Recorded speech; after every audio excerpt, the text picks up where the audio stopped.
या कुन्देन्दु तुषारहारधवला या शुभ्रवस्त्रावृता या वीणावरदण्डमण्डितकरा या श्वेतपद्मासना या ब्रह्माच्युतशङ्करप्रभृतिभिः देवैः सदा वन्दिता सा मां पातु सरस्वती भगवती निःशेषजाड्यापहा। नमस्कार, मैं काव्य कुमारी, सहायक प्राध्यापक साहित्य, जूथालाल संस्कृत महाविद्यालय मझौलिया, पश्चिम चंपारण। आज शास्त्री प्रतिष्ठा द्वितीय खंड के छात्रों के लिए साहित्य दर्पण के पंचम परिच्छेद से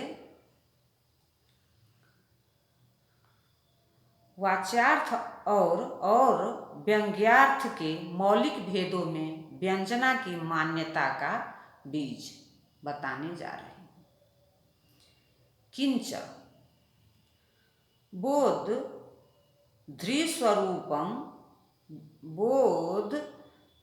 स्वरूप संख्या निमित्त कार्य प्रतीति काला नाम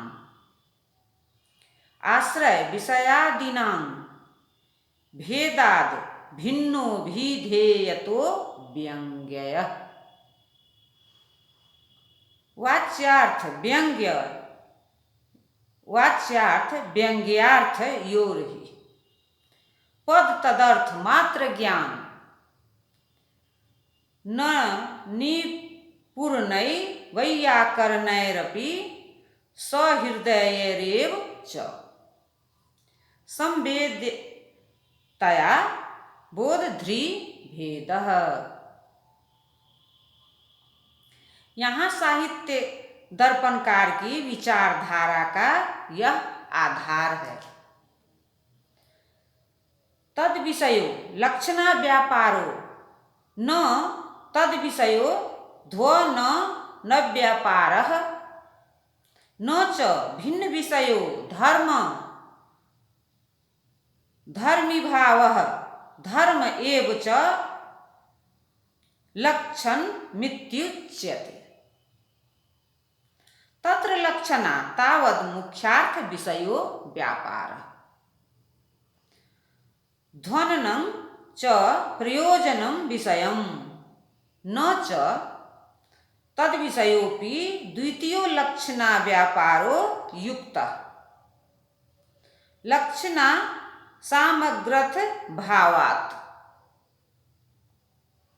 अर्थात गंगायां घोषः आदि प्रसंगों में अर्थावबोध के विश्लेषण से यह स्पष्ट है कि यहाँ लक्षणा का विषय कुछ है और व्यंजना का कुछ। लक्षणा का विषय तो तट है और व्यंजना का है सत्य पावनत्व। लक्षणा शक्ति तो गंगा पद के अमुख्य अर्थ के उपस्थापन में समर्थ है और व्यंजना द्वारा सत्य पावनत्व आदि वक्तृहृदयगत प्रयोजन का प्रत्यायन हुआ करता है। गंगा शब्द में लक्षणा और सत्य पावनत्वादि की प्रतिपत्ति नहीं मानी जा सकती, क्योंकि सत्य पावनत्वादि रूप प्रयोजनों के प्रत्यायन में गंगा शब्द बाधित नहीं हुआ करता। गंगा शब्द बाधित नहीं हुआ करता। लक्षणा तो मुख्यार्थ में जन्म लेती है और बाधित सत्य पावनत्वादि रूप प्रयोजनभूत अर्थ की प्रतिपत्ति में लक्षणा की क्या संभावना। अनुवाद व्यंजना को तुर्यावृत्ति मानना इसलिए भी अत्यंत आवश्यक है क्योंकि वाच्य और व्यंग्य अर्थों के भिन्न भेदों का अपलाप कदापि संभव नहीं। वाच्य और व्यंग्य के जो पारस्परिक भेद है वे ये है: एक, बोध ध्रिवेद, बोध ध्रिभेद। दो, स्वरूप भेद। तीन, संख्या भेद। चार, निमित्त भेद। पांच, कार्य भेद। छह, प्रतीति भेद। सात, काल भेद। आठ, आश्रय भेद। नौ, विषय भेद। और 10, अनान्य निमित्तक भेद। साहित्य दर्पणकार ने ध्वन्यालोक लोचन और काव्य प्रकाश की व्यंजना सिद्धि विषयक युक्तियों का यहाँ जो वर्गीकरण किया है वह सर्वथा युक्ति युक्त है। साहित्य दर्पण की यह कारिका संक्षेप में व्यंजना प्रस्थापन का बड़ा सुंदर विचार सूत्र है। अनुवाद: वाच्यार्थ और व्यंग्यार्थ का परस्पर भेद सबसे पहले इसलिए सिद्ध है कि वाच्यार्थ के जानने वाले लोगों से व्यंग्यार्थ के जानने वाले लोग भिन्न हुआ करते। जब कि वाच्यार्थ के बोधा लोग केवल पद पदार्थ बोध में निपुण वैयाकरण हुआ करते हैं, व्यंग्यार्थ के योद्धा लोगों का काव्य भावना निपुण सहृदय कहा जाया करता है। यदि वाच्यार्थ और व्यंग्यार्थ में कोई भेद न होता तो या तो काव्य की सभी सामाजिक पाठक कहे जाते या सहृदय, किंतु कुछ लोग पाठक कहे जाते हैं और कुछ लोग सहृदय। काव्य के पाठक वे हैं जो उसके वाच्यार्थ से परिचित हो पाते हैं और सहृदय काव्य रसिक वे जिसका मनोमुकुर काव्यार्थ के प्रतिबिंब में समर्थ रहा करता है, अथवा जो व्यंग्यार्थ समझने में निपुण हुआ करते हैं। ध्वनिकार ने इसीलिए कहा है, शब्दार्थ शासन ज्ञान मात्रे नैव न वेद्यते, वेद्यते स तु काव्यार्थ तत्वज्ञैरेव केवलम। वाच्यार्थ और व्यंग्यार्थ का स्वरूप भेद: मम धम्मीय इत्यादौ क्वचिद् द्वाच्ये विधि रूपे निषेध रूपतया, क्वचित् निःशेष च्युत चंदनम इत्यादौ निषेध रूपे विधि रूपतया च स्वरूप भेदः। वाच्यार्थ और व्यंग्यार्थ का इयत्ता भेद: गतो अस्तमर्कः इत्यादौ च वाच्यो अर्थ एक एव प्रतीयते, व्यंग्यस्तु तद्बोध ध्रातिभेदात् क्वचित् कांतं हीसर इति, गावो निरुध्यन्ताम् इति नायकस्याय मागमनावसरः इति संतापोऽधुना नास्ति इत्यादि रूपे नानेन इत्यादि रूपे नानेक इति संख्या भेदः।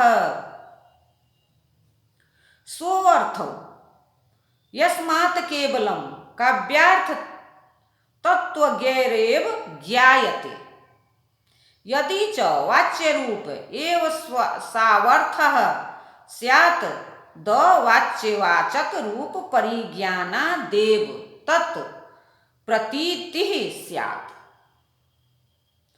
अथ च वाच्यवाचक लक्षण मात्र कृत श्रमाणां काव्य तत्वार्थ भावना विमुखानां स्वर श्रुत्यादि लक्षण मिवा प्रतीति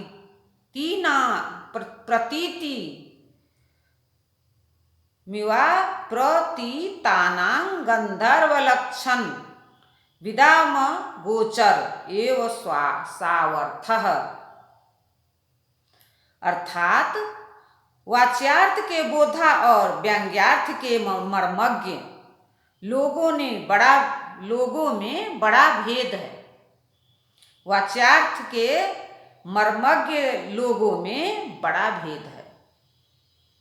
वाच्यार्थ के बोधा केवल वाच्यवाचक रूप से परिचित हुआ करते हैं, जबकि व्यंग्यार्थ के मर्मज्ञ काव्य चर्वना का आनंद लिया करते हैं। अनुवाद: वाच्यार्थ और व्यंग्यार्थ का भेद उनके स्वरूप से भी सिद्ध है। जैसे कि भ्रम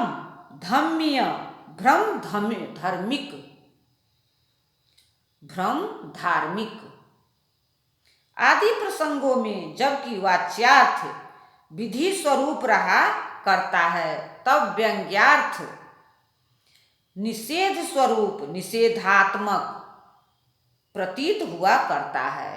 और कभी जैसे कि निःशेष च्युत चंदनम आदि प्रसंगों में जबकि वाच्यार्थ का स्वरूप निषेध, तो व्यंग्यार्थ का स्वरूप विधि हो गया है।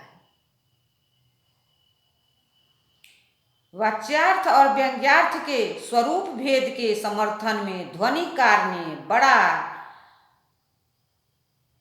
बड़ा सुंदर कहा है।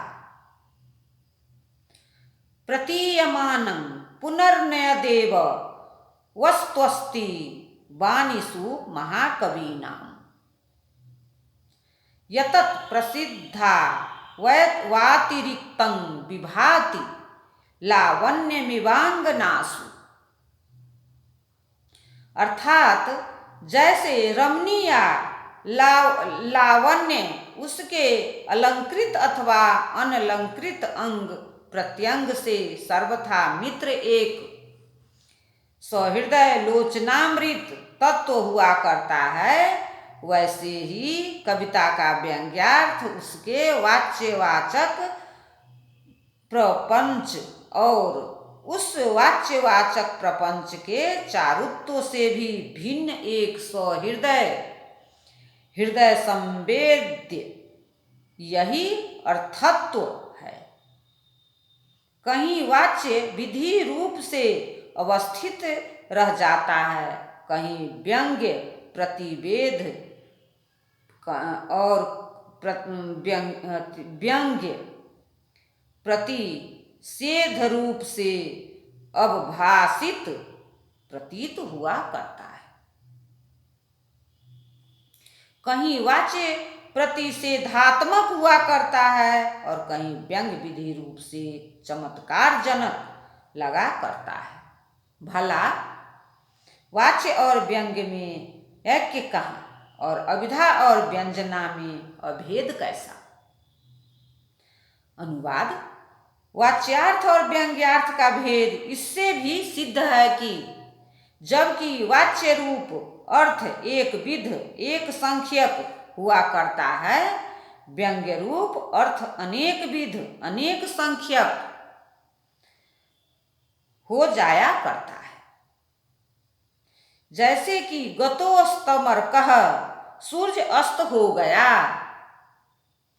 आदि प्रसंगों में ही यदि सायंकाल रूप वाच्यार्थ एक विध ही रह गया है, तो व्यंग्यार्थ उन कारणों से नानाविध हो जाया करता है, क्योंकि इससे कहीं यह व्यंग्यार्थ निकलता है कि प्रेम मिलन की तैयारी कर, कहीं कह कि चिरती कौओं को इकट्ठा कर, कहीं यह कि चरती कौओं को इकट्ठा कर, कहीं यह कि प्रेमी की आग मनबेला का पहुंची, कहीं यह कि अब गर्मी गई, कहीं कुछ और कहीं कुछ और।